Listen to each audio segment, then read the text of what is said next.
देरी से किए गए केस को भी कोर्ट रिजेक्ट कर सकती है। जी हाँ, चाहे वो पति पत्नी का विवादित मामला हो, तलाक से संबंधित या कोई अन्य।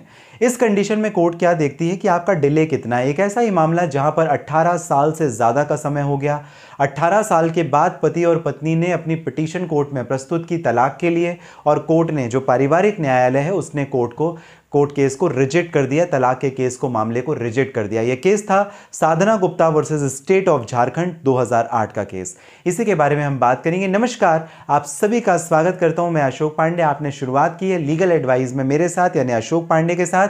आपको इस चैनल के माध्यम से कानून की जानकारी पहुंचाने का हमारा रहता है प्रयास, इस वजह सब्सक्राइब जरूर कर लें। जी हां, डिले के बारे में हम बात कर रहे हैं। Sadhana Gupta versus state of Jharkhand के केस में बात कर रहे हैं। डिले मतलब देरी। अब ये देरी कितनी हो सकती है? Section 23 subsection 1D Hindu marriage act में बताया गया है कि एक मैट्रिमोनियल रिलीफ के लिए बार हो सकता है, रिस्ट्रिक्शन हो सकता है। मतलब आप तलाक, judicial separation, restitution of conjugal right, maintenance, domestic violence, कोई भी केस करें, जहां पर आप अगर डिले कर देते हैं, अगर आप देरी कर देते हैं, तो ये देरी जो है, ये जो डिले है, इसकी वजह से आपका केस कोर्ट रिजेक्ट भी कर सकती है। तो कई बार ये आपका एक बैरियर बन जाता है, ये आपके लिए एक स्पीड ब्रेकर का काम करता है। जो मैट्रिमोनियल रिलीफ है वो समय पे होनी चाहिए, लेकिन नहीं हो पाती है। उसके पीछे कारण होता है होप, हमको विश्वास होता है कि हमारा जो रिश्ता आज नहीं तो कल ठीक हो जाएगा, 6 महीने भर के बाद या साल भर के बाद हमारा रिश्ता ठीक हो जाएगा। जो हमारा प्रॉस्पेक्ट है वो बदल जाएगा, या सामने वाले का जो अप्रोचमेंट है वो बदल जाएगा। हम बार बार अपने प्रयास करते रहते हैं, रीअप्रोचमेंट करते रहते हैं, एक दूसरे के साथ में सेटलमेंट करते रहते हैं, नेगोशिएशंस करते रहते हैं, फैमिली मीटिंग करते रहते हैं, काउंसलिंग करते रहते हैं। इस वजह से एक लंबा अरसा चला जाता है।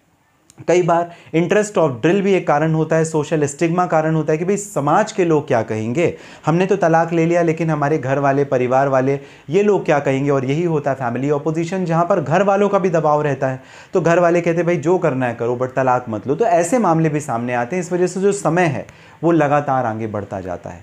ऐसा ही हुआ Sadhana Gupta versus state of Jharkhand 2008 DMC page number 154 division bench Jharkhand के केस में। तो Sadhana Gupta versus state of Jharkhand, जहां पर पिटीशन प्रेजेंट की गई, जो याचिका थी वो प्रेजेंट की गई, आपसी सहमति तलाक की, दोनों तैयार थे, पति भी तैयार, पत्नी भी तैयार। लेकिन जो पिटीशन प्रस्तुत की गई थी, फाइल की गई थी, वो 18 साल के बाद में की गई थी। 18 साल छोटा समय नहीं होता, बड़ा समय होता है। और इसी वजह से कोर्ट ने सेक्शन 23 1D का रेफरेंस, यानी पारिवारिक न्यायालय ने सेक्शन 23 1D का रेफरेंस लेकर के रिजेक्ट कर दिया, केस खारिज कर दिया। बोला इतना लंबा टाइम नहीं एक्सेप्ट करेंगे, खत्म कर दिया, बोला हम नहीं देंगे तलाक। अब ये जो पार्टी थी, इनके पास कोई ऑप्शन नहीं था, हाई कोर्ट गए। हाई कोर्ट ने कहा कि जहां पर hope, prospect, rapprochement, interest of drill, साथ ही साथ सोशल स्टिग्मा या फैमिली अपोजिशन जैसे कारण हो, वहां पर अननेसेसरी डिले को भी कंडोन किया जा सकता है, माफी दी जा सकती है, इस लंबे अरसे को भी खत्म किया जा सकता है, वेव ऑफ किया जा सकता है। कोर्ट ने सेट असाइड कर दिया फैमिली कोर्ट के इस आदेश को और तलाक ग्रांट कर दिया, वापस से भेजा फैमिली कोर्ट के पास कि वापस से आप इस पे डिसीजन दो, वापस से इस मैटर को रिमांड कर दिया। आपको जानकारी कैसी लगी मुझे जरूर कमेंट बॉक्स में मेंशन कीजिएगा। लेकिन फिर भी आपसे हमेशा यही अनुरोध रहेगा कि आप अपने मामले में ऐसा ना करें। साधना गुप्ता स्टेट झारखंड में तो हो गया, आप अपने मामले में ऐसा ना करें, क्योंकि आप तैयार हैं, आपके पति या पत्नी तैयार है, लेकिन अगर लंबा अरसा बीत जाता है, जैसे दोनों ही पार्टी सेपरेट रह रही थी एक लंबे समय से, लेकिन उसके बावजूद कोर्ट ने इनके म्यूचुअल डाइवोर्स के केस को रिजेक्ट कर दिया, आपके साथ भी हो सकता है। इस वजह से समय रहते ही कुछ काम करें, जो भी आपको करना है। एक लंबा समय चला जाएगा तो आपको तकलीफ का सामना करना पड़ सकता है, क्योंकि डिले बहुत ही महत्वपूर्ण हो जाता है लॉ में। मतलब आप देर से जा रहे हैं, इसका मतलब आप कोई इंटरेस्ट ही नहीं है। जैसा मैंने आपको प्रॉपर्टी के भी मैटर में बताया था, जहां पर एडवर्स पोजीशन लॉ आ गया, मतलब 12 साल से आपकी संपत्ति पर किसी ने कब्जा कर रखा है, आपको कोई इंटरेस्ट नहीं, आपकी संपत्ति जो है, प्रॉपर्टी जो है, आपके हाथ से निकल जाएगी। वो खेती की ज़मीन होगी, आपका घर होगा, दुकान होगी, मकान होगा, वो आपके हाथ से निकल जाएगी। क्यों?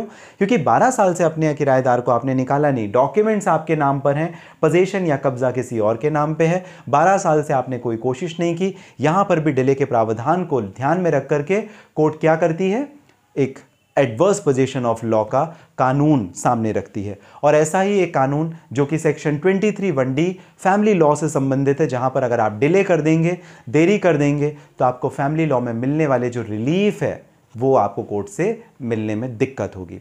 खैर, Sadhana versus state of Sadhana Gupta versus state of Jharkhand का केस आप ध्यान में रखें। आपको जानकारी पसंद आती है लाइक और सब्सक्राइब जरूर कर दें। किसी परेशानी के लिए अगर आप करना चाहते हैं बात, इस वीडियो के डिस्क्रिप्शन में डिटेल लिंक है जहां से डायरेक्टली आपकी और मेरी हो जाएगी बात। मिलेंगे अगले वीडियो में, तब तक के लिए आप सभी स्वस्थ और सुरक्षित रहें।